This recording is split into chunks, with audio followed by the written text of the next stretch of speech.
Hey guys, welcome back to yet another episode of TopBiller's Toolkit, where me and my twin brother interview top billers from all around the globe to unlock the secrets to their success. Today's guest is Tom Wood. Tom went from being a 500k biller to then going off on his own and setting up his own multi-million pound recruitment business. On this episode, we're going to be delving into the biggest differences between being a top biller and then going off and setting up your own recruitment company. We're going to be talking about the mistakes that Tom made along the way of setting up his own company, specifically around the areas of hiring and keeping the company as profitable as possible. And finally, Tom's going to share with us some of the secrets that he learned along the way of how to build such a powerful culture and how this contributes to your success. So grab a cuppa or a glass of wine, depending on when you're listening to this, and let's get into it, shall we? Hey Tom, how you doing? I'm good. Awesome. Good to be here. Yeah, thank you, mate. We were just speaking off camera or when it wasn't recording, and I think we've known each other for a while through LinkedIn. I've seen you on a few podcasts. I know you're very good at what you do. You have a lot of experience in the recruitment field, especially setting up your own company, and you've had a lot of success with that. So I wanted to bring you on and pick your brains of how to run a successful recruitment company. So thanks for coming on, mate. Really appreciate it. No, pleasure. It won't take long picking my brains, but we'll try and drag it out. Cool, mate. So we always start the podcast with this same question, which is, what's the number one tool in your toolkit, whether it be a mindset, strategy, or piece of software? What would you say, mate? So I think it's got to be mindset. I think anybody that wants to go and build a recruitment business, I think there's varying degrees of what that business can be. So I always say that anybody can go and recruit. You know, anybody can go and sit in their bedroom, spare bedroom, whatever, and do a couple of deals. You know, that's not the hard part. The hard part is turning it into a viable, successful business. And for me, that requires a certain mindset. That requires a discipline, consistency, focus. You can have all the software in the world, but if you don't have that mindset, you're always going to fail. So I think it's, and you know, I live by this in a lot of different parts of my life. You know, it's mindset. You know, it's absolute determination, absolute focus, absolute will to succeed. You know, your work till 10 o'clock at night if you have to. Your work at weekends. It's all about the mindset. Funny that Tony Robbins has been saying that for ages, hasn't he? He said that a business is 80% mindset and 20% tactics and strategy. Yeah. And the more you run your own business, the more you realize that is so bloody true. Like mindset. I think one of the things that people, certainly in this modern world that we find ourselves in, people seem to shy away from hard work. And I think there's a perception, because of the culture that we're in at the minute, where there's this whole kind of work-life balance, there's a perception that you shouldn't work hard. There's a perception of you should enjoy your life, you should have a work-life balance, you know. And look, I'm all for that, but you cannot sacrifice hard work. You know, whatever you're doing, you cannot sacrifice hard work. So I think there's lots of different routes and different angles you can go in terms of how to be successful in business, but ultimately the number one is hard work. You know, you cannot replace that with anything. You have to work hard, you have to put the hours in, you have to have the graft, you have to do the numbers, you have to work hard. You know, it's the same if you want to be a footballer, it's the same if you want to be a hockey player, netball player, it's the same if you want to be a bodybuilder in the gym. You have to work hard.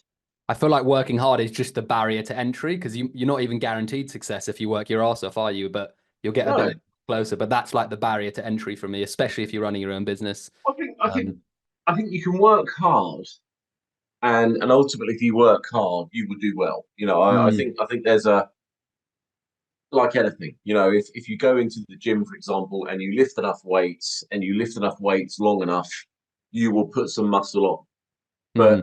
But there'll become a point where you plateau. There'll become a point where you can only do so much. Then it comes into technique. Then it comes into routine. Then it comes into strategy. Then it comes into, different ideas, different ways of working, and that's the layers you put on top of the hard work. Hard work will get you so far, Mm. and that's got to be the foundation. But then on top of hard work, you can then put some strategies, some objectives, some finesse, and that's what takes you to the next levels. Yeah, totally agree, mate. Ben, we can say. I'm just fascinated because I feel like, I think, correct me if I'm wrong there, Tom, but you were billing quite a considerable amount on your own, and I'm Yeah. guessing the profits were pretty cushy. You could have had a really good, easy life, I think, with that kind of billing and on your own. Yeah. What was it that really motivated you to take it to the next level? What was the main thing for you, do you think? And do you know what? And that's a great question, because sometimes in hindsight, you kind of think maybe I should have done that. Maybe I should have stopped the growth, stopped the expansion, and just done it on my own. Do you know what? I think it comes down to you as a person, because I know lots of people who are very content billing 300, 400, 500 perm, maybe, I don't know, as a contract, maybe 600, 700 contract, which is harder on your own because funding, etc. But certainly perm billers, I know people that have done between 300 and 500 on their own, and they live an absolute incredible life. They live an absolute amazing life. They, financially, they're fine. The thing for me, and where I always had this itch that needed scratching, and I still do, is that was never enough. That was never enough for me. It wasn't about could I build 500 grand. It was more for me about, can I build something? Can I make a difference? Can I make a change? Can I do something that's going to be disruptive? Can I do something that's going to make a difference? Can I make a change? And those are the things that were the drivers for me. And then there's some smaller drivers. I need people interaction. That's one of the big things for me. I couldn't sit in a room on my own just recruiting for the rest of my life. I would drive myself nuts. I'd drive everybody around me nuts. So there's little things like that. I want to have interaction people. I enjoy the people development side. I like seeing other people succeed. So those kind of smaller things. But the big itch for me was I wanted to do more. It wasn't for me just a case of I want to be a big biller and that's fine. I'll just sit in my bedroom and I'll keep recruiting until I'm 65. I'll just keep recruiting. For me, that wasn't it. It was, I want to do something different. I want to make a statement. I want to make a difference. I want to disrupt stuff. I want to build something. And that, I think if you have that mindset, you have to do more than just recruiting on your own. You're never going to be satisfied. And I wasn't. I was never satisfied. Yeah, I just want to provide people some context as to your success, Tom, because I think it's just good to. Your first year, you had 8 to 10 people, turned over 1 million, all perm. Second year, you ended with 14 people at 1.5 mil. Third year, you turned over 2 mil at 18 people. So you've had some great success, and I know there are some recruiters listening into this podcast right now, thinking, what are the biggest differences between billing solo and going out and building a team or building a company? Are there any key things that come to mind that they should be prepared for if they were going to go out and start scaling? Yeah, it's a completely different beast. The thing people have to appreciate, so billing on your own, you are self-sufficient, you are self-reliant, you are on your own. It's you dictate what you do when you do it. In the mornings you get up, you decide you want to work, you don't work. That's on you. When you scale a recruitment company and you hire people and you want to grow and you want to take the revenues and much higher, the challenges that come into it are beyond probably what you think and what you expect they're going to be. So you have to hire people, and hiring people, despite the fact that we're recruiters, is a ball ache. It is a ball ache because you don't know, and you might get the wrong person, you might get it right, you do all your due diligence, but you've then got people. People have personalities, people have opinions, people have difference of opinions. Some people are motivated all the time, some people aren't. You have to motivate them. You have to then, and you then incorporate the cost of those people. We got to a cost base at one point, it was over 100 grand a month, and as a business owner, when you're sitting there at night and you know, the market's dipped a bit, things have gone a bit slow, and you're still carrying a cost of 100 grand a month. Those are the stresses that you then carry. You know, those are the things that keep you up at night. You're looking at your P&L and you kind of go, fuck, you know, we've got 100 grand coming out next month and we've only got 45 grand coming in, you know. So it's taking on that mindset, you know. It's how do we then create a culture? What is our culture? What do we want to be seen as? You know, what's our ethos? And it's these kind of things that actually you then have to start thinking about. Whereas, you know, Tom Wood sitting on his own in his back bedroom doesn't have to think about that stuff. You know, you just recruit, you just build. But as you grow, as you build, you have to then start to think about what's our identity, who do we want to be, why are we different, what's our mission statement, what's our ethos, what's our culture, what do we stand for?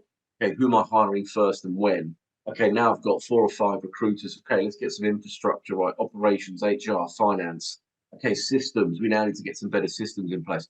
It just goes and goes and goes. And I think a lot of the time people don't think about that stuff. I think a lot of the time people think, yeah, great, I'll get 4 more people. They can bill a couple of 100 grand each. I'll earn off those guys. Happy days. Doesn't work that way. You know, there's a lot of challenges and complications that come with it that I think people don't necessarily appreciate. Interesting. Sounds like you're building a completely new set of skills as well, which is really interesting. This might be a tough question, but if there was like one skill, it sounds like you mentioned multiple skills there that require time and energy and effort to build. But if there was one particular skill that you think recruiters could focus on that would make their journey a little bit easier, what would that be, do you think? I've always said this, that in recruitment in particular, and probably in other industries, but one skill that you can always fall back on and you can always rely on is the ability to do new business. You know, I've said it to people so many times. If you cannot do new business, if you're not naturally a new business person, if you can't do sales, if you can't open doors, if you can't create opportunities, if that's you, my advice would be do not go and start in recruitment on your own. Honestly, I see it so many times, and I've had people that have worked for me over the years in various companies, and they're good billers. You know, they're good billers. They'll do 200, 250, 300. But they live off existing accounts. They live off other people. They live off, you know, house accounts. They then go, yeah, I can do it on my own. They can't open doors. They can't generate business. They can't create opportunities. They're not great at relationship building. They're not great at networking. You know, they don't put themselves out there. They don't use LinkedIn properly. So my biggest advice to anybody in terms of skill that will enable you to be successful is be good at new business. You know, have that entrepreneurial mindset. I do it now. You know, I'm winding back from recruitment, but I'm still going, oh, I could fill that role. Well, there's something, and I have to switch that off because I'm not a recruiter anymore. I've got a software SaaS business, you know. But I see it and I see these opportunities, and I'm always thinking, right, actually, well, I could do that. Well, I know someone that could go there and do that.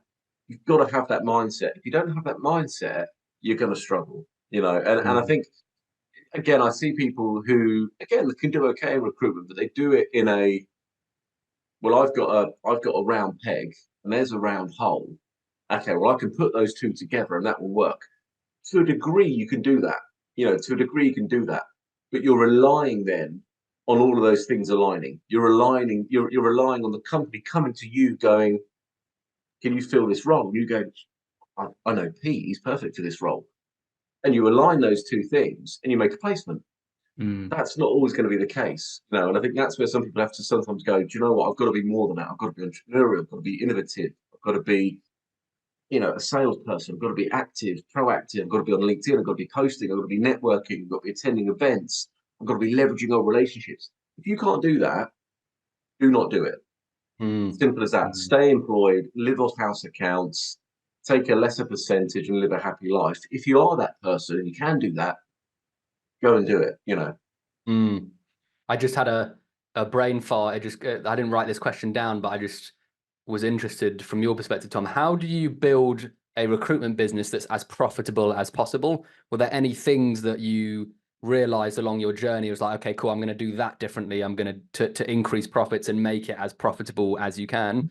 Any kind of like big things? Yeah. I mean, we fell into this trap because, you know what, we gave a lot away. And this is one of the things that I look back on as a business owner. We gave away too much. And what I'm talking about is we gave away lots of commission, we gave away lots of bonuses, we gave away lots of rewards, we gave away lots of holidays, trips, dinners, lunches. We gave away too much, and we did that intentionally because, as a business for us, it wasn't about having huge profit margins. I know that might sound stupid, but we weren't building a business to sell. We weren't building a business to try and get a 5-8 times multiple. We were building a business where my ethos was, I want everybody to have fun. I want everybody to be rich. I want everybody to benefit. I want it to be a great place to be, great place to work. We all share the spoils, and that was intentional. So for me, it was never like I want to be the richest person in the room. That was not my mentality. And I think lots of recruitment owners, they have that kind of narcissistic mentality where they want to be the richest person in the room. So they pay shit commissions, they pay shit bonuses, they pay shit benefits because they want to keep it all. I didn't have that, and I had this mentality of I want everyone to benefit. I want to produce 20, 300k earners, 400k earners. I want to see people driving Porsches. That was the kind of mentality I had. However, that's great if you can then build the right behaviors to sustain that. That's great. If you can't build the right behaviors and you build a business where people aren't doing new business historically, and they're not out generating consistent revenues, etc., that becomes hard because you don't have the profit margins, you don't have the reserves to sustain the level of business when business dips. And that was something we experienced in probably end of 22, 23, when the tech market took a bit of a nosedive. We didn't have the reserves because we'd been operating at such a high level of success, enjoyment, etc. We didn't have the huge profit margins to go, well, it's okay. We've got, 2 million quid in the bank. We can chill, we have to keep going. And that was hard. But I think, if people are focusing on profitability and that's their absolute objective, is to have big margins, big profits, there's some really easy things you can do. Ensure that your commission plans for consultants are focused more on the higher end and not the lower end. So, people have to be hitting the high levels of performance to hit the big commissions. We always had it at a kind of a mid-level. So if people hit like a mid-level, mediocre level, they would earn well. And again, that's great because people felt successful. But my advice would be, you want to push that, push that a little bit higher. Make them achieve more at the top. And that way you're giving away less at the lower end, and the lower end becomes kind of, well, it's okay, but it's not amazing. The higher end is where the big achievers are.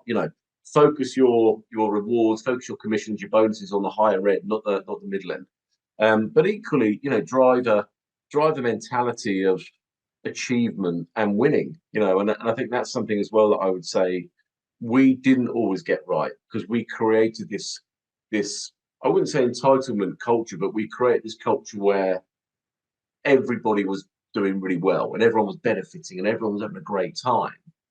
But it then became hard to separate the winners from everybody else. We would do a quarterly lunch and we'd all hit target, or the business would hit target, and I'd be like, fuck it, let's all go out, let's all go, and there might be somebody that's missed target, but we all still went as a team. And there was some good to that. Because it was kind of like, we're all in this together, but you lose that element of winning and losing. And I think you need a bit of that, and that will also help drive profitability, because the losers won't necessarily get the rewards that winners get, and the winners get the bigger rewards. So I think focus on those kind of things is a key component.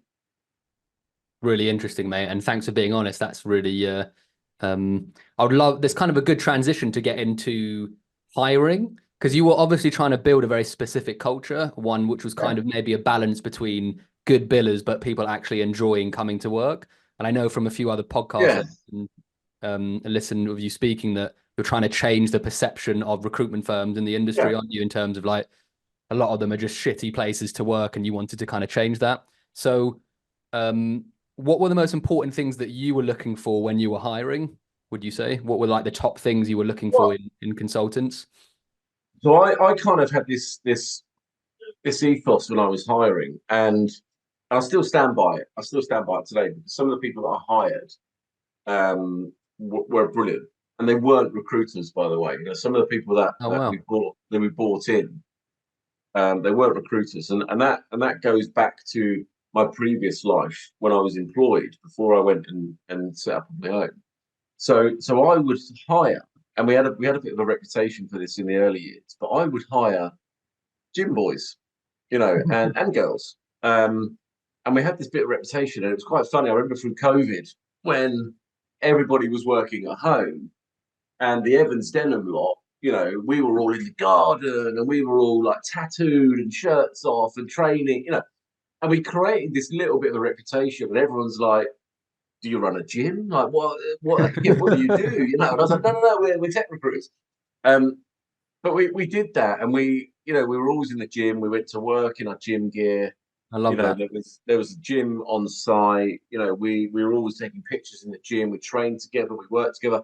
That's cool. But it was an intentional mindset, and the reason I did it was when I looked at people that went to the gym, and this isn't just the gym. This is anything that I would say is a competitive sport in particular, but it could be a competitive hobby. But the gym in particular. So when I looked at it, when I hired a lot of guys that I knew from the gym, and one of them was a PT. Actually, two of them were PTs. You know, two were just guys I knew. You know, people that had come from that world. When you break it down, and I looked at those individuals. So the boys and the girls that went to the gym, they didn't drink loads of alcohol. You know, because they were Mm. focused on their fitness. They were focused on their health. They were focused on their exercise. They were really structured. You know, a lot of Mm. them they would prepare their meals, you know, at the weekends. They would food prep for the week ahead. So their Sunday night, they'd be cooking, they'd be putting stuff into Tupperware, they'd be freezing their meals, they'd have calculators where they're calculating their macros, you know, they would have set um, amounts of protein and carbs and calories, etc. And they were strict with it. You know, Mm. in the winter they might be bulking, but a clean bulk. In the summer they might be cutting and you know, a lean cut, and you know, but they still wanted to keep muscle mass. And there was, you know, it was a science, you know, and I got to kind of see this, and I was like, fucking hell, these guys are structured. Like these guys Mm. have got there's a strategy to what they're doing. They would get up at 5 o'clock, regardless. Didn't matter when it was, they were up. They were sorting their shit out. They were planning. They were in the gym at 6 o'clock every morning before work to get their training in, you know, or they're out getting steps in, you know, before that. They had regimented routines, regimented diets. They were competing against each other. Some of the guys that work for me have done, you know, bodybuilding, powerlifting, these kind of Wow. things. Had footballers that have that played for me, have worked for me. They're structured, they're disciplined, they're structured. You know, didn't matter what was going on in their world, they still went to the gym, they still trained, they still, you know. And I looked at all of that and I was like, they're competitive, there's an element of vanity to them, they like the material things, they want to improve themselves, they want to better themselves. You know, I'd train with them, be benching a certain level, they want to bench more than that, you know. So there was this continuous competitive edge alongside structure, strategy, process, organization, all of this stuff. And I looked at that and I was like, that is transferable. Mm. That is transferable. If you can transfer that, you can apply that to recruitment, to sales. Fuck me, you are going to smash it. And Mm. they did. And they did. You know, the work ethic, the dedication, you know, the structure, the discipline, the routine, the consistency, the repetition. They put all of that into recruitment, and they were exceptional. Mm. And I still stand by it. You know, if people have those attributes and people are demonstrating that stuff, if you can interview people and you can delve into that kind of personal life and what do you do, you know, it is transferable. Mm. Categorically, you will, if you can find people like that and you can get them to understand that you apply that to the professional world, the sales world, they will be successful. Mm. I find that so clever, Tom, because culture is arguably like one of the hardest things to create in a company, and everyone's trying to unlock the science of like, how do I create a good culture? But by finding people that all have the same hobbies and ethos and like Yeah. training, you've already kind of created a culture of them coming Well, in. and it's not, and it's not. I mean, I want to say we kind of got this reputation. It's all like, yeah, meatheads, and it wasn't, because it's the Yeah. women as well. The women did spinning and Pilates, and but it was that discipline. And I've said this to lots of people. It could be anything. It could be somebody that's a competitive chess player. Because again, there's strategy, there's strategic, there's you've got to practice, you've got to be process driven. It doesn't matter what it is. But if you can find that kind of work, that ethic, that way of working, you can put that into a transferable environment. And then you look at the flip side of that, and I've had conversations with people, and they're good recruiters, and again, they're recruiters that have probably billed a couple of $100,000 a year. And I'd look at that and I'd go, okay, well, why have you not done more? Why have you not kicked on? Why have you not, you're 27, 28, why have you not gone on to be a 300K biller? Why have you not gone on to be a team leader? Why, all these kind of things. And I kind of analyze it and delve into it. And then you start to go into the hobbies. So what do you do at the weekend? And how do you spend your time? Oh, yeah, I love playing PlayStation. Okay. And what, so what do you play on PlayStation? Well, I play anything. I play a bit online. Okay. So do you do any sports? Do you go, well, I might play a bit of golf every now and then. Okay, great. So you play a bit of golf. Yeah, I'm a bit of a fair weather golfer, and okay, but it's good exercise. You walk a bit. Well, yeah, I'll get a golf buggy, and I'm kind of like, okay, I'm building a picture here. This person is not somebody that wants to push themselves. Now, when they're playing golf, they get a golf buggy. They don't want to walk. They don't want to make that extra effort. In their spare time, they want to sit on their chair and play a bit of FIFA. And I said, okay, so how do you spend your weekends? Well, I'll get a pizza, and I might just sit down and play like 8 hours of PlayStation. And you kind of go, okay, I'm starting to see a bit of a trend here. And even things like when people say to me, yeah, I'll go to bed at like 2 o'clock in the morning, and and I'm just like, okay, you're not preparing yourself properly. You're not planning. You're not thinking strategically. You're not thinking that, okay, well, if I get a good 7, 8 hours sleep, I'm going to wake up, I'm going to be refreshed, I'm going to be recharged. People go, well, I go to bed about 2, I try to get 4 hours sleep, I'm really tired in the morning, I struggle to get up. Those are the kind of things for me. I'm like, this is not the mentality of somebody that wants to really go and smash it. And listen, I'm not a fan of the 5 a.m. club nonsense either, because I don't think you have to do that. There some people out there, and these entrepreneurs out there, and they piss me off by creating this kind of mantra of extremes. I don't agree with that. I think you can get up at 9 o'clock in the morning, have a massively productive day, and if you want to work till 8 o'clock, 7 o'clock, where your missus is watching EastEnders, whatever, you can do that. You don't have to be 5 o'clock. I'm in the gym, and I train until midnight, and it's just bullshit. It's like you don't need to do that. If you did that, you burn out. So quick. Yeah. What so I got. Sorry, Ben, what are you going to say? I was going to say, you obviously have a very specific criteria that you've learned to hire good staff members. But I'm interested to know, Tom, what was the difference, do you think, between the billers that were like 200 to 300, so really good, to like 500? What were the differences in behaviors or habits that made them get to that level? You know what? It's the people that generally give a shit. It's for me, and I still stand by this now. So there's a woman that works for us now, girl, woman. Woman makes sound really old. She's only 40. She's not old. She will do absolutely anything. It doesn't matter what the task is. No job is too big. No task is too big.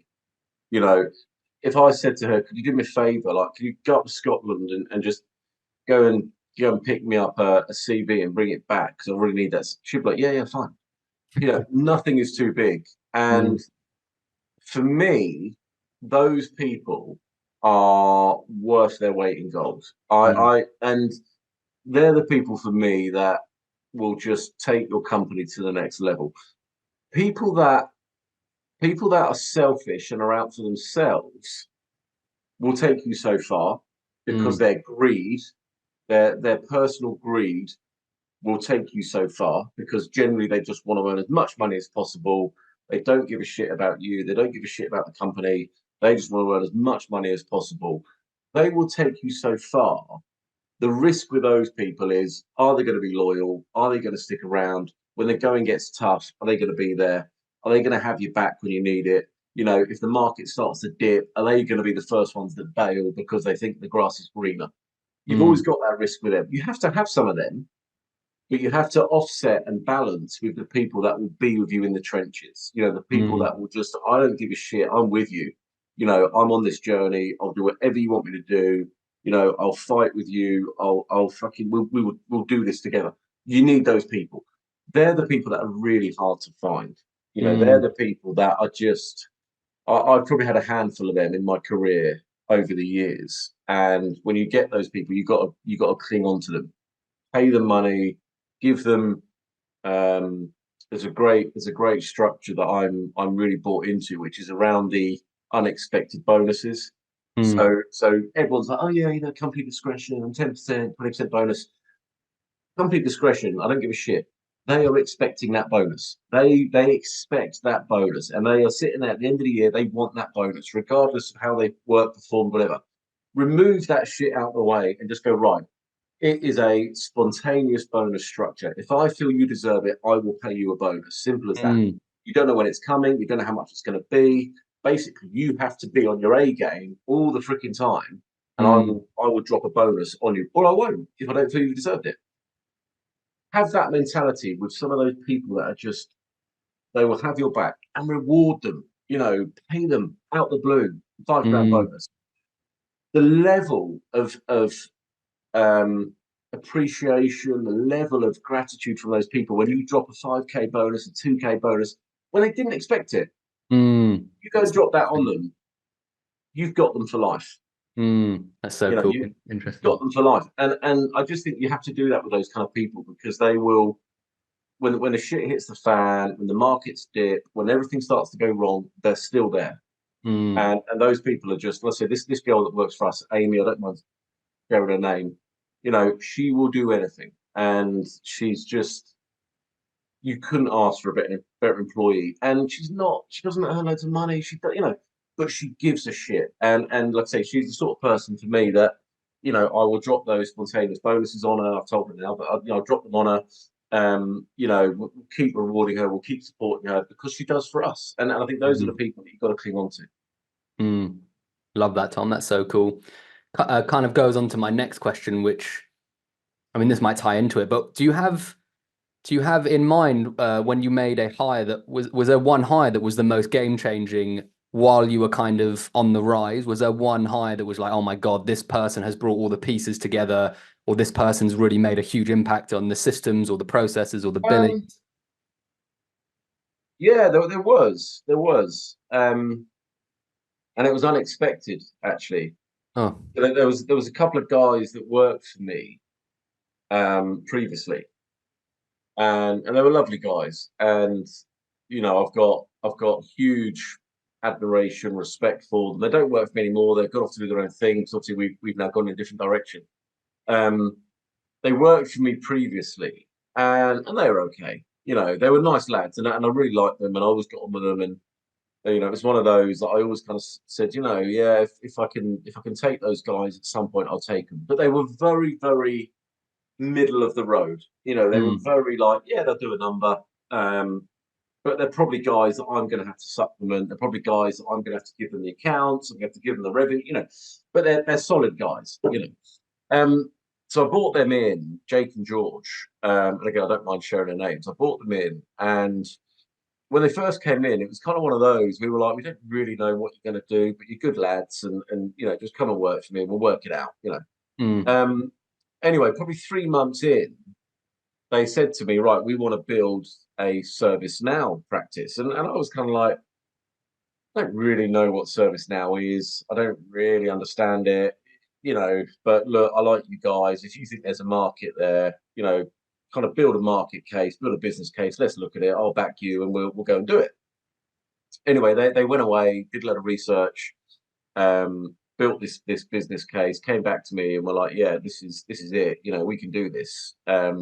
So yeah, we agreed. I said, fine, not a problem. Let's go and do it. Set about building websites, marketing collateral, content. Rebranded them as ServiceNow experts. Backed them financially for about 3 or 4 months. They didn't bill, but we knew there was something coming. They were winning business, and so anyway. Um, Probably within 6 months of launching that division, actually. So I backed them to the point where we had a division called ED Digital. So it was Evans Denham Digital, and it was ServiceNow, and then also things like Salesforce Workday, but it was ServiceNow primarily. And they smashed it. They absolutely smashed it. I think within year one, they did about 500K between them. And these were two guys that hadn't really done new business, historically. So it was a new Wow. thing for them. Awesome. And I was like, at the time, I was like, they can't do new business. This is gonna be a fucking nightmare. They were killing it. They Oh, were wow. booking, they were booking meetings, they were presenting, there was a structure to what they were doing. Wow. They were mail shotting, they were following up people, they became experts in their niches. Mm. Year two, they build between them like, what, 600-700 grand between them. And they built a brand, and all of a sudden they were competing against some of the biggest ServiceNow players in the market, and Wow. they were beating them and they were smashing them. And we were lucky enough to then say lucky enough. It was a connection that we'd always had. We bought somebody else in that we'd known for a long time, had about 6 years service now, a girl called Sarah. And again, she just fitted into that team. She was brilliant. I think year one with me, she billed a couple of 100 grand with restrictions. So she was massively restricted. So I had the three of them. They're essentially £1 million unit between the three Mm. of them within 18 months, 2 years of building that Wow. division. Mm. And they were just phenomenal, just Yeah. phenomenal. They were just every month consistent. I didn't have to worry about them. Um, I didn't have to pay them any kind of real attention in terms of management. Just let them get on with it. I became an enabler. That was kind of what I used to say to them. I said, look, I am your enabler. I will back Mm. you, guide you. I'll give you the infrastructure, the platform, the support, the finances. You guys go and do. And they did, and they were phenomenal. And they've now gone off and they've set up on their own, the three of them together. That's so cool. I couldn't be happier for them. Yeah. What I find so cool about that, Tom, is like you took a risk on them, and a lot of business owners maybe in that scenario would be Yeah, like, fuck no, there's no way I'm doing that. You guys can't bill and you want to open up this. Like you took a punt on them, it was a risk. And you also gave them the freedom, it sounds like, and the creativity to kind yeah. of go off and that's just fascinating. It's like you gave them a mixture of They, freedom and control to then go off and spread their wings. And it was their business. I said to them, like, this is your business. You do it in your style. Mm, They dealt with the web design, they oversaw all of that, the content. I just said, you go and do it. I mm, trust you implicitly. They'd worked for me for I'd hired them in the previous company that I'd worked for. So I can't, I trusted them, I knew them, but they completely exceeded my expectation. Completely exceeded it. I knew what I was getting, and what I was getting was a couple of guys that could probably do 150, you know, wow. 200K, probably, at a push. Mm, yeah, yeah. They exceeded it beyond So belief, interesting. and it was like it was like that kind of proud parent moment. I was watching these guys become adults, and it was just for me, that's one of the standout moments in the Evans Denham kind of journey, was just seeing those guys do that. And Jake, who was one of the youngest out of the three of them, it was great with him because I'd kind of employed him. I think originally he was like 19, and he was a bit kind of, he didn't really know what he was doing and rough around the edges, and he's turned into this just unbelievable, service now recruiter. He's now running his own business with Sarah and George, and I just think it's one of those moments. And look, no, I'm not for 1 second. I'm not sitting here going, it's all down to me. It wasn't. I gave them a platform, and they did it. And I think that's one of the things. Actually, I would say a lot of recruitment owners and recruitment leaders need to do is they need to give that platform.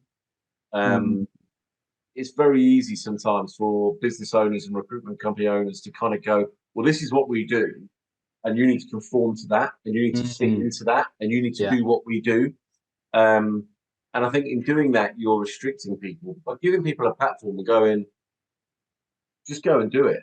You go and be you. It's a bit like the football analogy, isn't it? And I'm a Tottenham fan for my sins, and Postecoglou at Tottenham has that mentality now, where he says, "Go and play." Go and do what you do naturally. Go and be the natural football player you are, and that's I think something you have to do in recruitment is you have to say to the people, right, here's the platform, here's the infrastructure. Okay, there are some rules around what we do. It's not free for all, but there are some rules, but loose rules and structures, and and go and do it. And they did it, and that was a really, really proud moment to go and see those guys do that and see what they're doing now as well. I feel like they went from kind of average to exceptional. Oh, mate, honestly. Was there anything else that we haven't mentioned that you noticed was the kind of spark in their brain that allowed them to go from average to exceptional? I think maturity. I think it suddenly clicked for them. I think they suddenly realised they could do it. I think in their previous life they had been kind of positioned and restricted into what they could do and couldn't do. And the previous company we all worked at was very much led that way. It was very hierarchical, very narcissistical, very you had to conform. And I think they enjoyed the freedom that I gave them, which was you don't have to conform. You can do whatever, be whatever. As long as you're professional, as long as you are credible, you've got that freedom. I think they matured, and I think they relished in that environment. They relished in that freedom. They always had an ability, so there was never an ability issue. But I think there was a restrictive constraint almost around their ability, and I think by sort of taking the shackles off and by going, just go and be you, they flourished in that, and they saw this maturity then in themselves, where all of a sudden they became really credible. They became consultants. They became experts. They became subject matter experts. They could have conversations, and I see lots of recruiters that blag it. We've all seen that, and these guys were having genuine, credible conversations, with consultancies and talking about projects and talking about issues and deliverables, and so it was just a level of maturity that suddenly everything clicked, and they went, right, this is who we are, this is what we're going to do, this is where we're going to be, and off they went. Love that, Tom. We'll come to the end of the pod. I've got a few more questions. One that I love asking and understanding is, what was the biggest fuck up that you've made throughout your time running your own business, Tom? Is there one thing that comes to mind that was like, shit, that was a big fuck up, and that's one of the biggest lessons I've learned? Yeah, we gave too much. I touched on it earlier. Cool. Okay. We gave too much, and I think we created this environment of expectation. And that's something that I've learned. And do you know what? The culture and the I think the reasons behind it were right. We wanted this culture of success, enjoyment, fun. Everybody had freedom. Everybody was feeling part of it. We gave away equity and all these kind of things. Unlimited holidays and all this kind of stuff.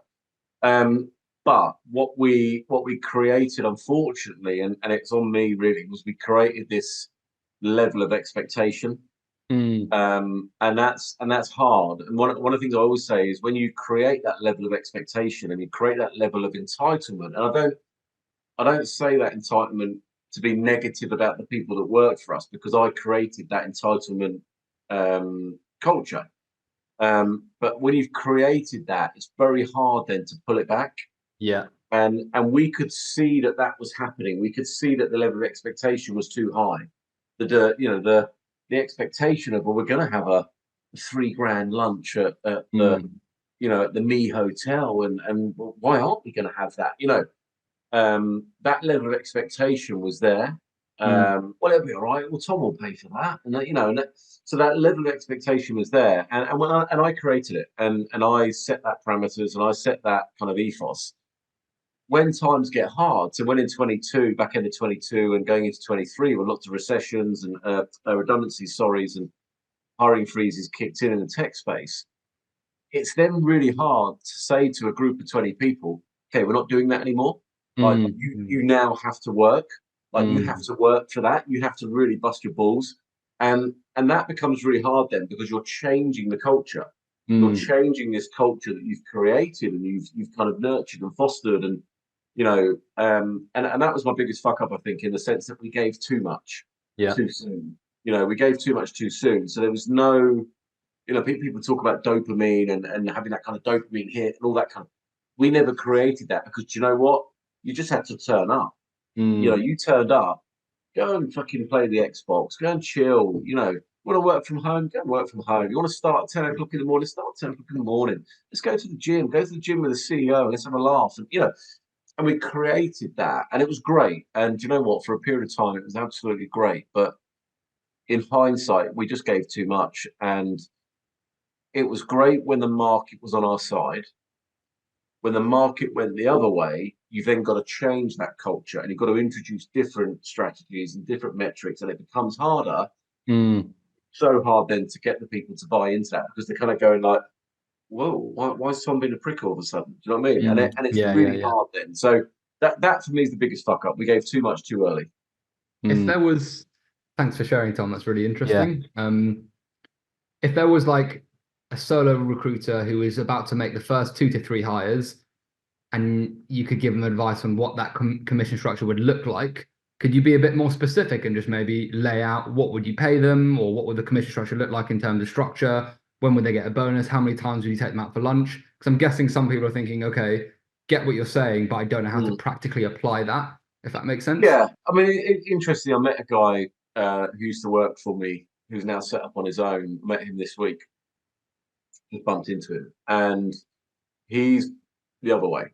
He's like, yeah, 10%, that's it, commission, flat, and there's an argument to say, yeah, that will work. I do think you need accelerators on a commission plan, because accelerators motivate people to do more. Yes, a flat commission is good, but I think if you hit certain milestones, you should have those accelerators, because it gives you that kicker to want to do more. So I think, look, anything between 0 and 25% commission on a monthly basis, spread out across milestones, is pretty standard. Some people go up to 30%. I think we went up to 30%. I think, but I think that that kind of structure is quite standard. I think my advice would be to weight it at the top end rather than what we did, was we weighted it at the kind of the middle level. So by weighting it at the middle, when I say about weighting it in the middle, if you hit 15K a month, you might be at 20% commission. And there might be like a 20-25 if you're at 15-20K a month. That's too much in that kind of middle section. So my advice would be to weight it to the top end. So maybe you have a desk cost, for example. Desk cost could be 2.5K a month typically. So in the first 2.5K, you don't earn any commission, because that's covering your operational cost. Over 2.5K, maybe between 2.5K and say 7.5K, you earn 10%. Over the 7.5K, let's say you move up to a 15%, and that 15% could be between 7.5 and 15K.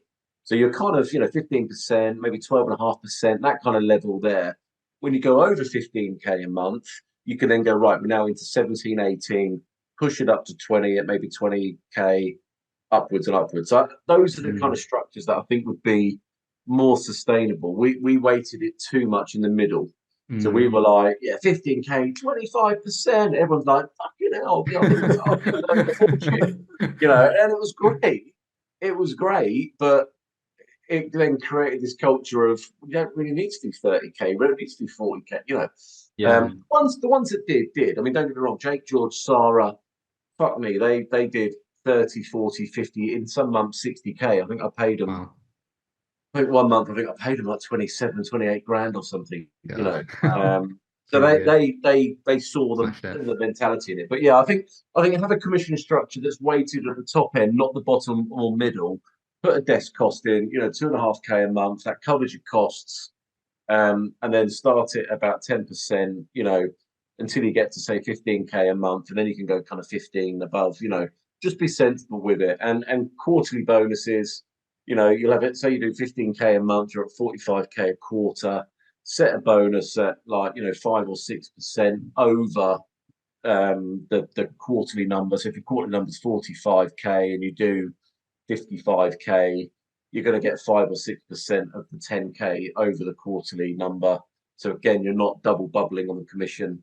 And then I think do lunch clubs. You can do little things like we used to do like a monthly, breakfast that would cost like 30 quid for anybody to hit their monthly target. Little gestures. But quarterly achievers, lunch club is where you take out the winners, and you can even set a level on that. You have to be at 110% of your quarterly number to qualify. It doesn't have to be 100%.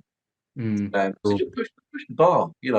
People are doing the the president's clubs, the holidays, that kind of thing. Set the bar on it, make it feel like you're winning something. Again, we made it all too easy. It wasn't like people were winning. So make it hard. Right. The president's club, you've got to be at 130% of your annual number. Make it your invoice number, not your sold number, because then it's actual money in the bank. Yeah, love that, Tom. Final question, mate. What are you most proud of during your journey of running your own business and building it up? Is there anything that comes to mind? So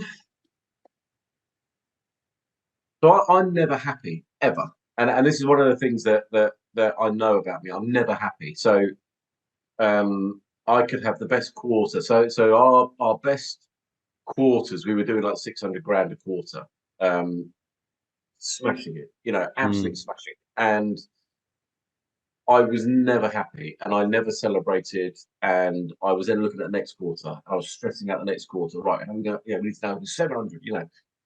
So I'm never happy, and I'm the biggest critic. I think if I'm honest, and I have kind of reflected a bit on this, I think I'm genuinely happy and I'm genuinely proud of what we built in a very, very short space of time. And there's lots of people that, worked for me, work for us, that don't work for us anymore because we've now got into this route of subscription software.